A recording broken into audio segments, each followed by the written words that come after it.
UP विधानसभा चुनाव 2022 कई मायनों में काफी महत्वपूर्ण है। प्रतापगढ़ जिले में राजनीतिक तापमान बढ़ गया है। दरअसल समाजवादी पार्टी ने कुंडा विधानसभा सीट से गुलशन यादव को उम्मीदवार घोषित कर दिया है। कुंडा विधानसभा सीट को रघुराज प्रताप सिंह उर्फ राजा भैया का गढ़ माना जाता है। वो निर्दलीय ही इस सीट पर उतरकर जीत हासिल करते रहे हैं, लेकिन अब 20 साल बाद सपा ने राजा भैया के सामने अपना उम्मीदवार उतार दिया है।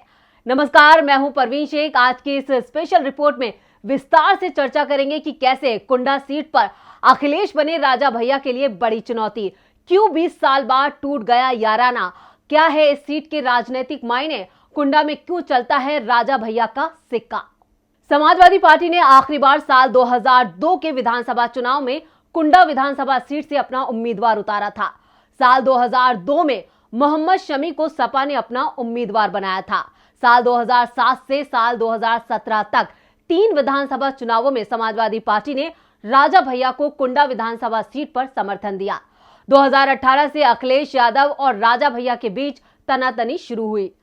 2022 में विधानसभा चुनावों में गुलशन यादव को चुनावी मैदान में उतारकर सपा ने राजा भैया को बड़ा संदेश दे दिया है। अखिलेश ने राजा भैया को पहचानने से इनकार किया था। लंबे वक्त तक राजा भैया और अखिलेश यादव अच्छे दोस्त थे, तो ऐसा क्या हो गया कि सपा अध्यक्ष अखिलेश यादव ने राजा भैया को पहचानने से इनकार कर दिया था। राजा भैया ने सपा संरक्षक मुलायम सिंह यादव के जन्मदिन के मौके पर उनसे मुलाकात की थी, जिसके बाद समाजवादी पार्टी और जनसत्ता दल लोकतांत्रिक के बीच नया समीकरण बनने की चर्चा शुरू हो गई थी। इस मामले पर जब अखिलेश यादव से पत्रकारों ने सवाल किया कि आखिर सपा सरकार में मंत्री रहे कुंडा विधायक रघुराज प्रताप सिंह उर्फ राजा भैया से इतनी नाराजगी क्यों है, इस पर अखिलेश ने कहा, कौन है राजा भैया, ये कौन है। अखिलेश के बयान ने राजा भैया से नाराजगी के संकेत दे दिए थे। अब आपको बताते हैं इनके बीच की दूरियों की वजह क्या है। राजा भैया और अखिलेश यादव के बीच तकरार समाजवादी पार्टी और बीएसपी गठबंधन के बाद बढ़ी थी।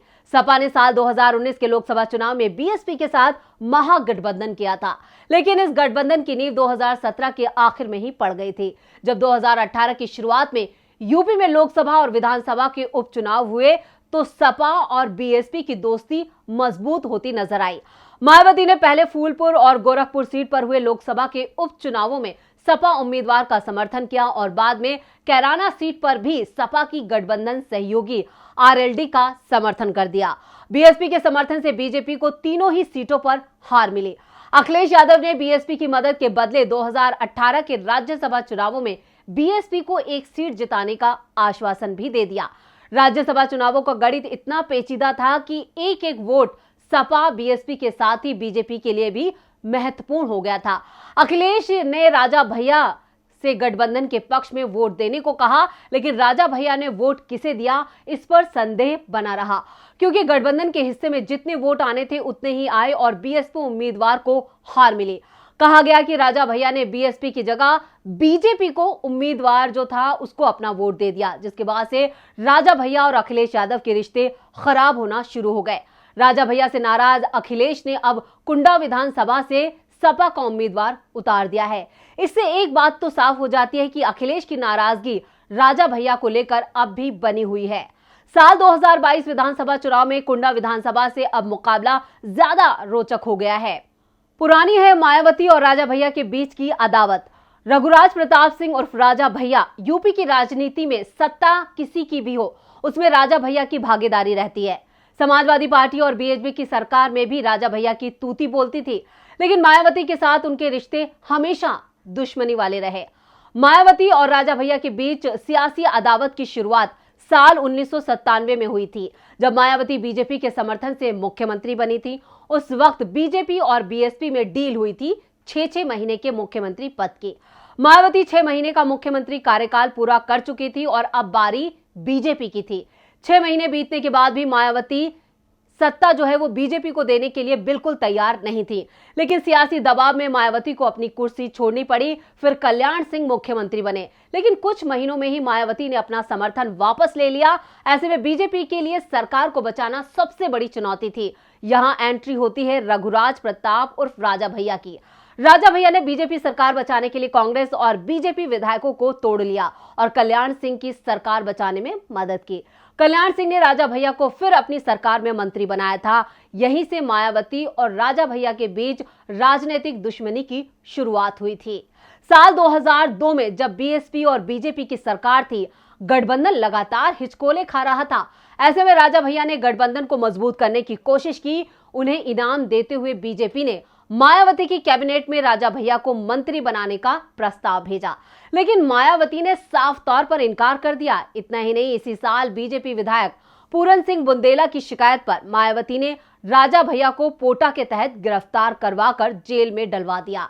इसके बाद मायावती ने राजा भैया की हवेली में पुलिस का छापा तक डलवा दिया। उनके पिता उदय प्रताप सिंह और चचेरे भाई अक्षय प्रताप सिंह को भी अपहरण और धमकी देने के मामले में गिरफ्तार कर लिया गया। मायावती का राजा भैया के खिलाफ एक्शन जारी रहा। प्रतापगढ़ में ही राजा भैया की रियासत की कोठी के पीछे 600 एकड़ में फैले तालाब को भी मायावती ने खुदवा दिया था। मायावती की सरकार 2003 में गिर गई। मुलायम सिंह यादव मुख्यमंत्री बने। राजा भैया जेल से रिहा हुए। मुलायम सिंह की सरकार में राजा भैया मंत्री भी बने। राजा भैया के तालाब को पक्षी विहार में तब्दील करने वाली मायावती सरकार के फैसले को मुलायम सिंह यादव ने पलट दिया था। 2012 में एक बार फिर सपा की सरकार बनी। राजा भैया को मंत्रिमंडल में शामिल किया गया, लेकिन उसी वक्त प्रतापगढ़ के कुंडा में एक हाई प्रोफाइल मर्डर हुआ, जिसमें डिप्टी एसपी जिया उल हक की हत्या कर दी गई थी। इस मामले में राजा भैया का नाम आया था, जिसकी वजह से राजा भैया को अखिलेश मंत्रिमंडल से इस्तीफा देना पड़ा था। इस मामले की सीबीआई जांच कराई गई, जिसमें राजा भैया को क्लीन चिट दी गई और 8 महीने बाद फिर से राजा भैया मंत्रिमंडल में शामिल हो गए थे। कौन है राजा भैया? रघुराज प्रताप सिंह उर्फ राजा भैया का जन्म 31 अक्टूबर 1967 को प्रतापगढ़ की भदरी रियासत में हुआ था। राजा भैया के पिता का नाम उदय प्रताप सिंह और माता का नाम मंजुल राजे है। राजा भैया को तूफान सिंह के नाम से भी जाना जाता है। राजा भैया के शौक की बात की जाए तो उन्हें घोड़सवारी करना अच्छा लगता है। साल 1993 के विधानसभा चुनाव से राजा भैया ने राजनीति में कदम रखा था। तब से वो लगातार विधायक रहे हैं। 1993 और 1996 में बीजेपी ने राजा भैया को सपोर्ट किया, जबकि साल 2002, 2007 और 2012 में सपा ने समर्थन दिया। यूपी के प्रतापगढ़ जिले की कुंडा विधानसभा सीट इस बार हॉट सीट मानी जा रही है। इसकी वजह है रघुराज प्रताप सिंह उर्फ राजा भैया। राजा भैया करीब 3 दशक से कुंडा सीट से लगातार जीतते आ रहे हैं। उनके सामने किसी भी पार्टी की दाल नहीं गल सकी। पूर्वांचल की राजनीति में राजा भैया का अलग रसूख है। इस बार गुलशन यादव, जो सपा के उम्मीदवार हैं, कुंडा से राजा भैया को टक्कर देंगे, क्योंकि साल 2019 में ही अखिलेश और राजा भैया का याराना टूट चुका है।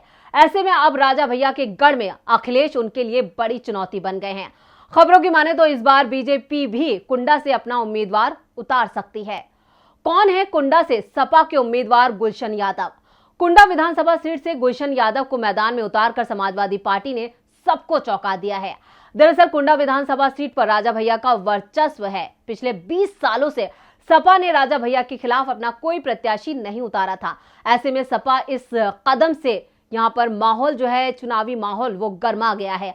आखिर कौन है गुलशन यादव, जिसे सपा ने कुंडा से राजा भैया के खिलाफ मैदान में उतारा है?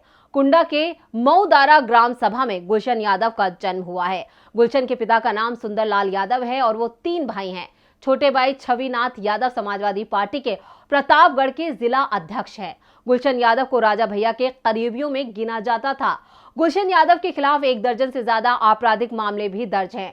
प्रतापगढ़ में डिप्टी एसपी जिया उल हक का जो मर्डर हुआ था, उस मामले में गुलशन का नाम आया था और इस मामले में गुलशन यादव के साथ राजा भैया भी नामजद थे। मुलायम सिंह यादव के साथ राजा भैया की नजदीकियों ने उन्हें राजनीतिक संरक्षण दिया था, लेकिन नेताजी अब खुद सक्रिय राजनीति में नहीं हैं और अखिलेश राजा भैया से अपनी राहें अलग कर चुके हैं। अखिलेश यादव ने कुंडा से अपना उम्मीदवार उतारकर यह साफ कर दिया कि वो राजा भैया को बख्शने के मूड में नहीं है। तो ये थी हमारी स्पेशल रिपोर्ट। आपको कैसी लगी नीचे कमेंट बॉक्स में अपनी राय जरूर दें और इस वीडियो को ज्यादा से ज्यादा लाइक करें, ज्यादा से ज्यादा शेयर करें और चैनल को सब्सक्राइब करना ना भूलें। नमस्कार।